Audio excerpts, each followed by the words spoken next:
যুবক ভাইয়েরা, এই যুবক বয়সে নিজেকে জাহান্নামমুখী বানিও না, নিজের চরিত্রটা নষ্ট করো না। এই যুবক বয়সে চরিত্রটাকে সুন্দর করা দরকার। কোনো সময় কোনো মেয়ের পেছনে ঘোরো না, বরং চরিত্রটাকে সুন্দর বানাও।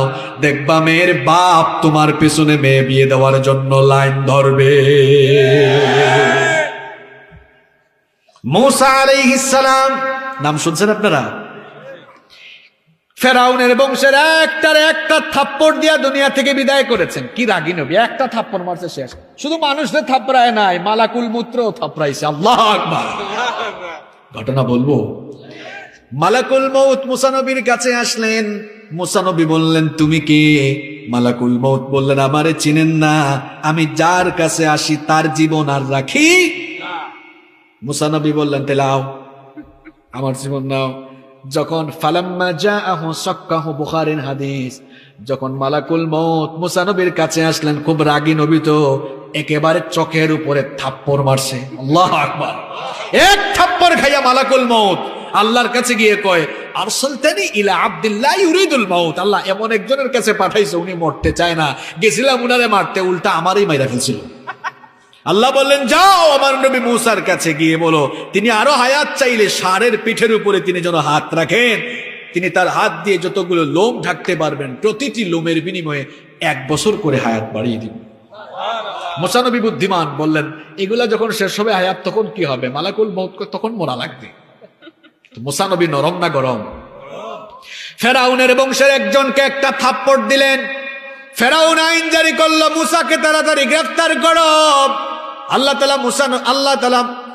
তাআলার আদেশে মূসা নবী তখন মিশর ছেড়ে হিজরত করলেন। দৌড়াতে দৌড়াতে তিনি চলে গেলেন মাদিয়ানে। মাদিয়ানে যাওয়ার পরে একটা কুয়ার কাছে তিনি বসলেন। হঠাৎ করে দেখলেন 2টা মেয়ে পশুর পাল নিয়ে দাঁড়িয়ে আছে। তিনি তাদেরকে বললেন, কি ব্যাপার মেয়েরা, বহুক্ষণ ধরে তো এখানে দাঁড়িয়ে আছো, পশুর পালকে পানি পান করাও না কেন? মেয়েরা তখন বলল, আমরা তো মহিলা মানুষ, এই কুয়ার পাশে পুরুষ মানুষরা যতক্ষণ না তাদের পশুর পালকে পানি পান শেষ করাবে, ততক্ষণ পর্যন্ত আমরা আমাদের নিজেদের পশুকে পানি পান করাতে পারবো না। মূসা নবীর মনে একটু দয়া হলো। তিনি এবার তাদের পশুর পালকে পানি পান করালেন। মেয়েরা বাড়িতে চলে গেল। আবার এই 2 মেয়ে ছিল নবীর মেয়ে, নবীর নাম হচ্ছে শুআয়ব আলাইহিস সালাম। মেয়েরা আজকে তাড়াতাড়ি বাড়ি ফিরল। মূসা নবী ওই দিকে কুয়ায় পানি পান করে বসে আছেন। মনে মনে ভাবতেছেন, এমন এক এলাকায় আসছি, একজন মানুষও পরিচিত। তিনি বললেন, আল্লাহ এই এলাকায় তুমি আমার রিজিকের বন্দোবস্ত করো। মূসা নবী দোয়া করলেন কার কাছে? এবার আল্লাহ তাআলা দেখেন দোয়াটা কবুল করছেন কেমনে। এই 2 মেয়ে যখন বাড়িতে চলে গেল, বাবা বললেন, কি ব্যাপার মেয়েরা, আজ এত তাড়াতাড়ি তোমরা বাড়িতে ফিরলে কেন? প্রত্যেক দিন তো তোমরা দেরি করে বাসায় ফিরো, আজ এত তাড়াতাড়ি ফিরলে কেন? মেয়েরা তখন ঘটনা শোনালো। শুআয়ব আলাইহিস সালাম খুশি হলেন, বললেন, যেই যুবক ছেলেটা পানি পান করালো, তাকে তো পুরস্কার না দিয়ে বিদায় করা যায় না, যাও তাকে নিয়ে আসো। 2 মেয়ে চলে গেল। চলে যাওয়ার পরে সেখানে গিয়ে তারা মূসা নবীকে পেল। মূসা নবীকে বলল, আমাদের আব্বা আপনাকে ডেকেছেন, চলেন আমাদের সাথে। যুবক ভাইরা এবার কান লাগাও, কথাটা শোনো। মূসা নবী তখন বললেন, ঠিক আছে, তোমরা আমার পেছনে হাঁটো, আমি তোমাদের সামনে হাঁটবো। কারণ পুরুষ মানুষের সামনে নারী হাঁটলে শয়তান ওই নারীর প্রতি পুরুষের মনে ওয়াসওয়াসা সৃষ্টি করতে পারে কিনা। এজন্য যুবক ভাইরা, তোমরাও মেয়েদের পেছন পেছন ঘুরো না। গার্লস স্কুল, মহিলা কলেজ ছুটি হইলে মিসকিনের মতো দাঁড়ায় থাইকো না, মেয়েদেরকে ইফটিজিং কইরো না। মূসা নবী থেকে শিক্ষা নাও। মূসা নবী বললেন, তোমরা পেছনে হাঁটো, পেছন থেকে আমাকে বলো, আমি সামনে হাঁটতে থাকবো। আল্লাহু আকবার। বাড়িতে পৌঁছে গেলেন। শুআয়ব আলাইহিস সালাম খুব মেহমানদারি করলেন।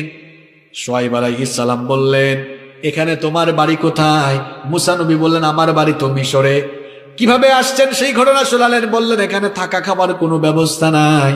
মূসা নবী তখন বললেন, যেহেতু তোমার থাকা খাওয়ার ব্যবস্থা নাই, দেখে কিছু করা যায় কিনা।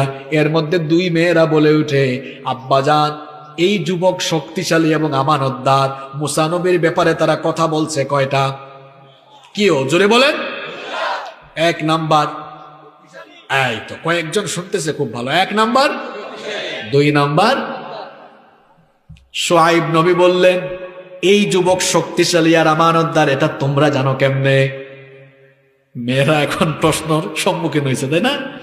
মেয়েরা বলল, আব্বাজান শক্তিশালী আমরা দেখেছি এই কারণে যে কুয়ার ঢাকনা সরাতে কয়েকজন পুরুষ মানুষের দরকার, এই যুবক একা ওই ঢাকনা সরায়া দিয়েছে। কারণ নবীদের গায়ে স্পেশাল শক্তি দিয়েছেন কে? এখনকার যুবকগুলোর অবস্থা খারাপ, খানা দানা ঠিক নাই। নবীদের তরিকায় খানা খাইলে কোনোদিন পেট বাড়বে। রাতের বেলা তাড়াতাড়ি খাবেন, আল আশা ও ক্বাবলাল ইশা, এশার আগে আশা খাবেন, অর্থাৎ এশার নামাজের আগে রাতের খাবার খাবেন, তারপরে নামাজ পড়বেন, সুন্নত পড়বেন, নফল পড়বেন। এই যে খাওয়ার পরে নামাজের ভেতরে একটা ব্যায়াম হয়ে গেল কিনা? কোনোদিন পেট বাড়বে না। পৃথিবীর কোন নবীর পেট উঁচা ছিল? আমাদের মধ্যে কারো কারো পেটটা হচ্ছে লাউ এর মতো। তার মানে আপনার খানা দানায় সমস্যা। নবীর তরিকায় খানা খান না, সুন্নতের তরিকায় খানা খাইলে কখনো আপনার পেট বাড়বে। মেয়েরা বলল, আব্বাজান এই পুরুষ অত্যন্ত শক্তিশালী। একবার শুআয়ব আলাইহিস সালাম বলেন, আমানতদার, এটা কেমনে বুঝলা? মেয়েরা তখন বলল, যখন আপনি আনতে পাঠাইছিলেন তখন বললেন, আমরা যেন সামনে না হাঁটি, যেন পেছনে হাঁটি। যেই যুবকের অন্তরে এত তাকওয়া, তাকে আমানতদার বলবো না তো কি বলবো? মুসা নবী তখন বললেন, ঠিক আছে, আমার এই বাড়িতে তোমারে আর আমি কর্মচারী খাদেম বানায় রাখবো না। 2 মেয়ে থেকে যারে ভালো লাগে তারে বিয়ে করো, আমি তোমাকে আমার বাড়িতে জামাই বানায় রাখবো। আচ্ছা, সুবহানাল্লাহ তো কইলেন আপনারা, এখন বলেন তো শুআয়ব আলাইহিস সালাম মেয়ে বিয়ে দিয়েছেন জামাইয়ের টাকা পয়সা দেখা? জোরে বলতে হবে। বাড়ি গাড়ি দেখা? কি দেখা? তাকওয়া, চরিত্র দেখে। কি দেখে? আমরা কি করি? আমরা মেয়ে বিয়ে দেওয়ার সময় বলি, ছেলেটা কি করে? তার কি গাড়ি বাড়ি আছে, জায়গা জমি বেশি আছে, ভুট্টা ক্ষেত বেশি আছে কিনা, ধানের ক্ষেত বেশি আছে কিনা? আমরা ছেলেটা নামাজি কিনা, ছেলেটার মুখে দাঁড়িয়ে আছে কিনা, হালাল উপায় ইনকাম করে কিনা, এটা দেখি না। খালি গাড়ি বাড়ি টাকা পয়সা দেখি বলে আমাদের মেয়েদের বিয়ের পরে দেখা যায় অধিকাংশ ক্ষেত্রে কপাল পুড়ে যায়। এজন্য বিয়ে দেওয়ার আগে ছেলের তাকওয়া দেখতে হবে। দেখতে হবে ছেলেটা নামাজি কিনা, দেখতে হবে ছেলেটা পরহেজগার কিনা, হালাল খায় কিনা, হালাল খুন না হারাম খোর। এটা দেখে মেয়ে বিয়ে দিলে আপনার মেয়ে সারা জীবন ওই ঘরে ছেলের কাছে সুখে থাকবে।